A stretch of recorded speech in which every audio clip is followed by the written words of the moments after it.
The emergency meeting was called at 6:47 a.m. Subject line: Critical product recall. All leadership required. I was already at the facility when the email came through. I'd been there since 5:30 a.m. when the first customer complaint arrived. Bearing failure in the hydraulic pumps. 17 units. Industrial equipment. Each one worth $84,000. The meeting started at 7:15 a.m. in the main conference room. The CEO was on video from Singapore. The COO was there in person. So was the operations director, the head of sales, the legal team, and me. The operations director opened. We have a significant quality failure. 17 hydraulic pumps shipped to our largest client have experienced bearing failures within 48 hours of installation. The client is threatening to cancel the entire contract. That's $6.2 million at risk. He paused. This failure occurred because quality control did not catch the defect before shipment. He looked directly at me. Sarah's team signed off on these units. This is a quality control failure. My name is Sarah, and I was the quality control manager at an industrial equipment manufacturer in Ohio. I'd been there 4 years. I'd never approved a defective product for shipment. I'd also never been allowed to inspect these specific pumps. The operations director had overridden my inspection protocol 3 weeks ago. He'd marked the units as priority expedite and pushed them through production without final QC review. I'd documented my objection in writing. I'd sent it to him. I'd copied his assistant. I'd saved the email with a read receipt. But I hadn't copied the CEO. The operations director continued. We need to understand how this happened and ensure it doesn't happen again. Sarah, can you explain your quality process? I met his eyes, said nothing for 3 seconds. Then I opened my laptop. I can explain the process, and I can explain why it wasn't followed. The operations director's expression shifted slightly. What do you mean, why it wasn't followed? I pulled up a file on my screen. Our standard QC protocol requires 3 inspection points for hydraulic pumps: initial component inspection, mid-assembly verification, final pre-shipment testing. And these 17 units bypassed final pre-shipment testing. That's not possible. Everything goes through final testing. I turned my laptop screen toward the room. Here's the production log. Units 4,471 through 4,487. Marked as priority expedite on September 12th. Routed directly from assembly to packaging. No final QC inspection. The COO leaned forward. Who authorized that? I pulled up another document. The expedite order came from operations, signed by the operations director. The operations director's face tightened. Those units were time critical. The client needed them immediately. I understand that, but bypassing final inspection violates our quality protocol. You're saying you weren't aware these units shipped without testing? I'm saying I was aware, and I objected in writing. Silence in the room. The CEO spoke from the video screen. His voice was calm. Sarah, did you document this objection? Yes. When? September 12th, the same day the expedite order was issued. And who did you send it to? The operations director. The CEO looked at the operations director through the screen. Is this accurate? The operations director hesitated.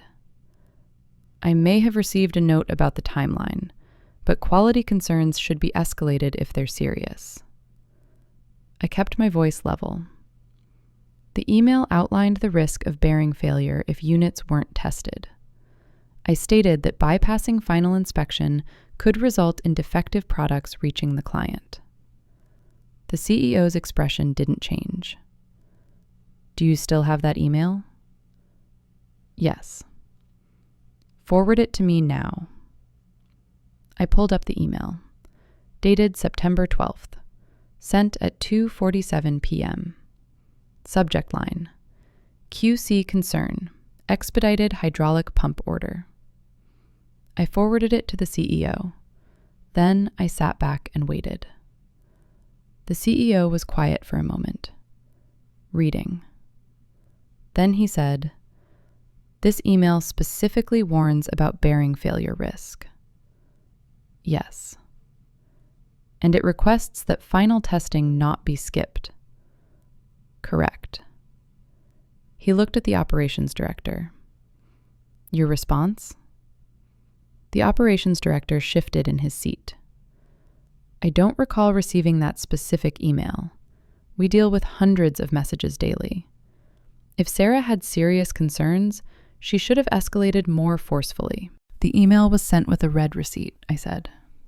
It was opened at 3:14 p.m. the same day. The operations director's jaw tightened. Even so, QC doesn't have authority to stop shipments when the client is waiting. The CEO spoke again. Actually, according to our quality management policy, QC does have stop authority for any product that hasn't completed required testing. He paused. We're going to table this discussion. I need to review the documentation. Sarah, send me everything related to this order. Production logs, your inspection records, all communications. I want it within 2 hours. I'll send it now. Good. Everyone else will reconvene at 2 p.m. The legal team needs to prepare our response to the client. Operations, pull the complete production history on these units. The meeting ended at 7:52 a.m. I walked back to my office, closed the door. Then I opened my documentation folder. I've been keeping records for 3 months. Every time the operations director had pushed to expedite an order. Every time he'd asked to skip or shorten a testing phase. Every time I'd raised concerns. 14 separate instances. In 12 of them, I'd sent written objections. In 8 of them, I'd been overruled. I compiled everything into a single folder. Emails, production logs, test results, quality incident reports. I sent it to the CEO at 8:17 a.m. Then I went back to work. At 11:30 a.m., I received a call from the CEO's assistant. Sarah, the CEO would like to meet with you privately before the 2 p.m. session. Can you join him at 1 p.m. in the executive conference room? I'll be there. At 12:55 p.m., I walked to the executive floor.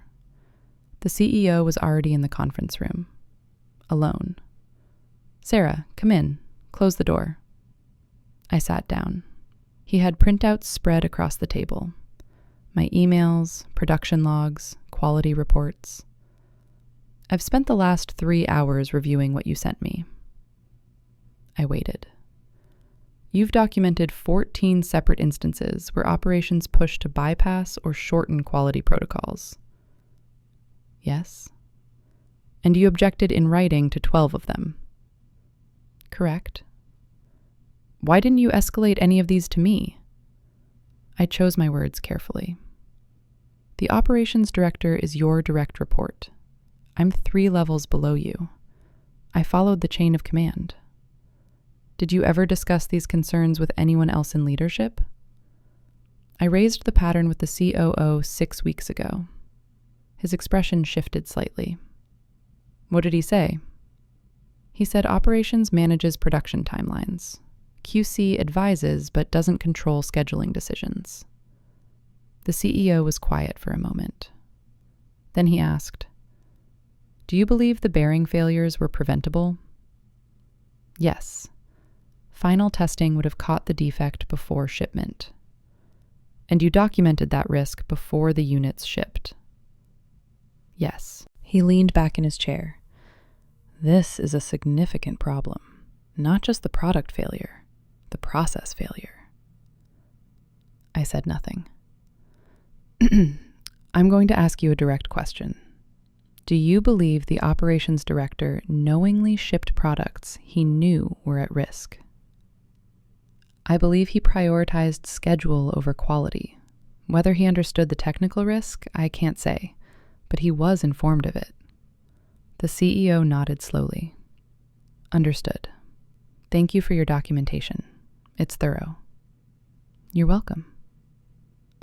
One more question. Have there been other quality failures related to expedited orders? Minor issues, nothing at this scale. But yes, we've seen an uptick in field complaints over the past 4 months. How significant?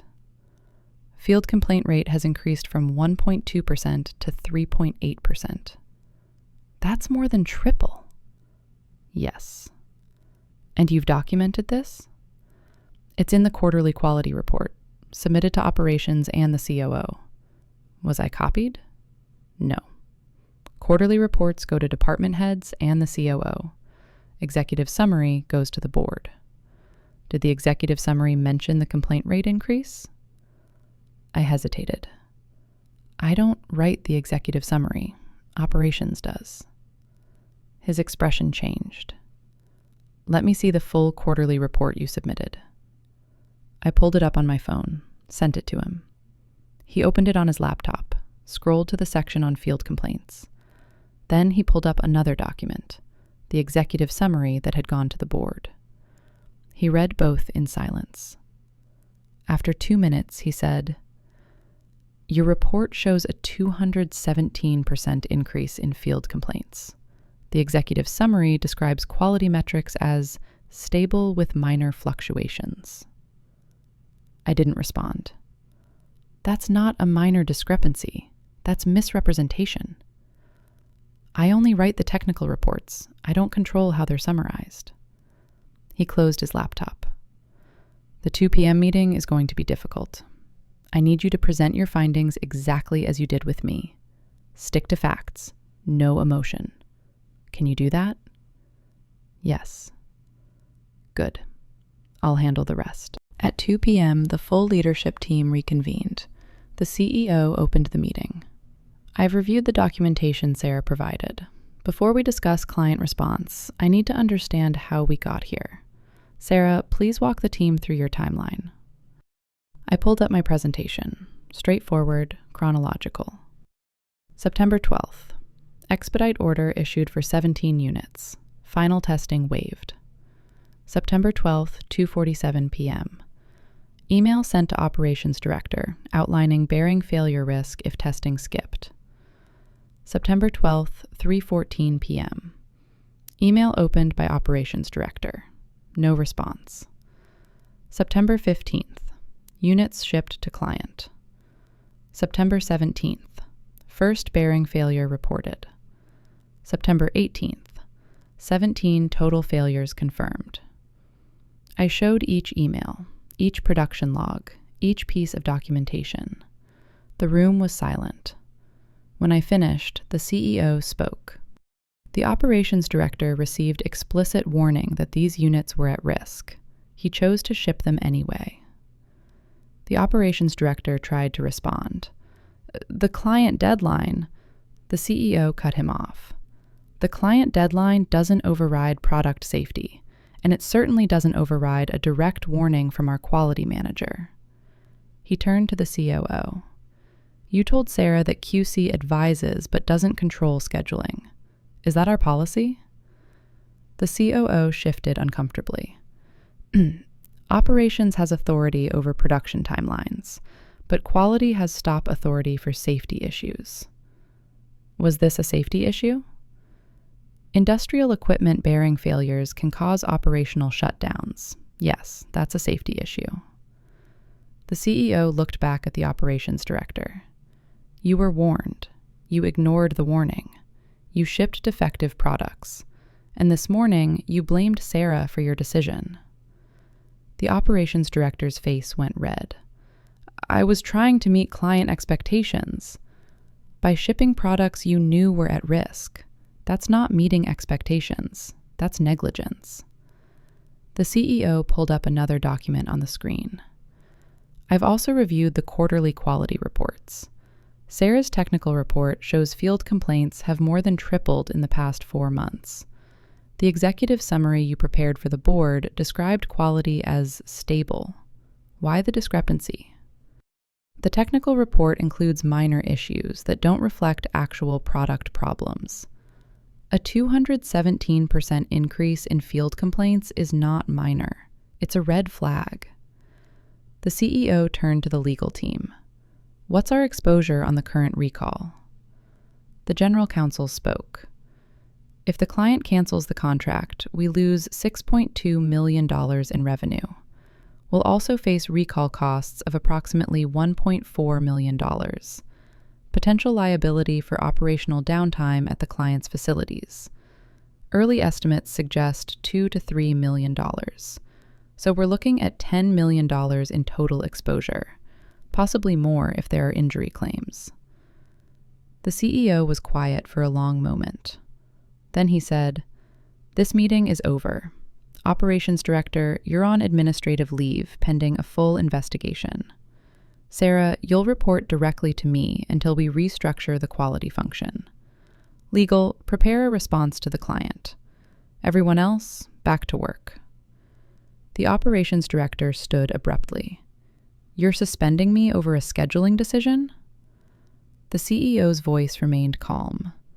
"I'm suspending you for ignoring documented safety warnings, misrepresenting quality data to the board, and attempting to scapegoat the person who tried to prevent this exact failure. Leave your badge with security on your way out."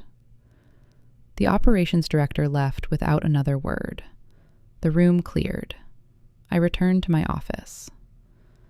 At 4:30 p.m., I received an email from the CEO. "Sarah, effective immediately, you're promoted to Director of Quality Assurance. You'll have full authority over all quality decisions, including stop authority on any shipment. Your compensation will be adjusted accordingly. We'll discuss details tomorrow.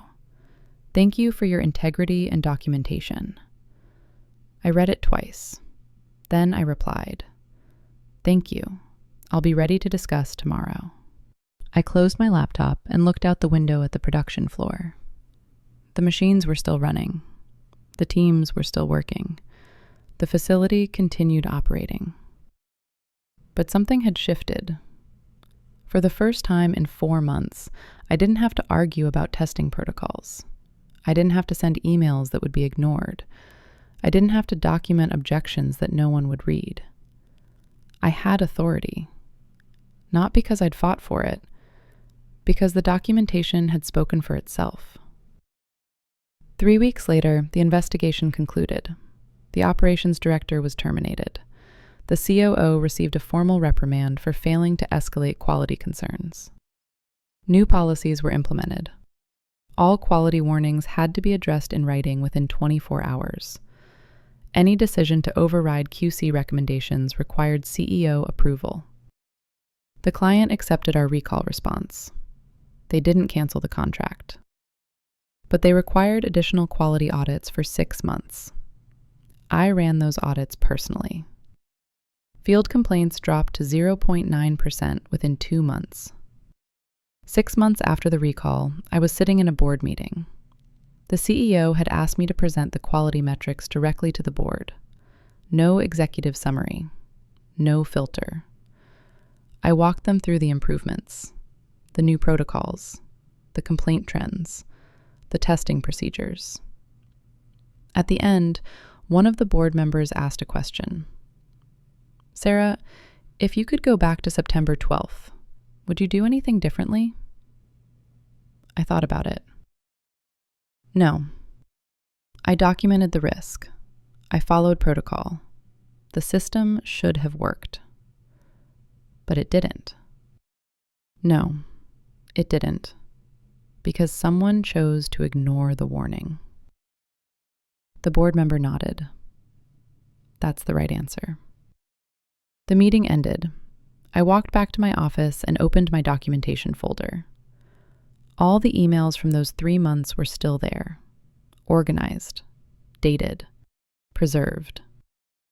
I didn't delete them, not as trophies, not as proof, just as a reminder that documentation doesn't prevent failures, but it does prevent the wrong people from avoiding responsibility. I closed the folder. Then I opened the current week's quality reports and got back to work. The work continued. Different authority, same standards. A year after the recall, I received a call from the CEO.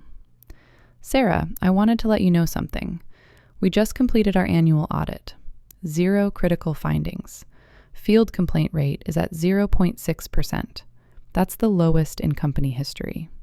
The team has done excellent work. The team follows your leadership. And your leadership is based on something simple. You don't compromise on safety. You document everything. And you speak up when something's wrong. That's the job.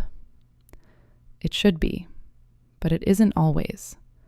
A lot of people would have stayed quiet, or they would have escalated once and given up when they were overruled. I had 14 documented instances. It seemed important to keep recording them. It was, and it saved this company from a much bigger problem. If we hadn't caught this pattern, we'd have faced more recalls, possibly injuries, definitely lost contracts. He paused. I also wanted to tell you that the board reviewed your performance last quarter. They were impressed. They've asked me to consider you for VP of Operations when the position opens next year. I was quiet for a moment. I appreciate that, but I'm a quality manager, not an operations executive. You're someone who understands that quality and operations aren't separate functions. They're integrated. And you've proven you can lead under pressure while maintaining standards. I'll think about it. That's all I'm asking. The call ended. I sat at my desk and thought about the past year. The recall, the investigation, the termination, the promotion. All of it had started with one decision: to document a warning that I knew would be ignored. Not because I thought it would save my job, not because I wanted to prove anyone wrong, just because it was the right thing to do. And when the failure happened, the documentation told the truth. No argument, no debate, just facts. I opened my current project files and continued working. The machines on the production floor hummed steadily. The quality checks ran on schedule.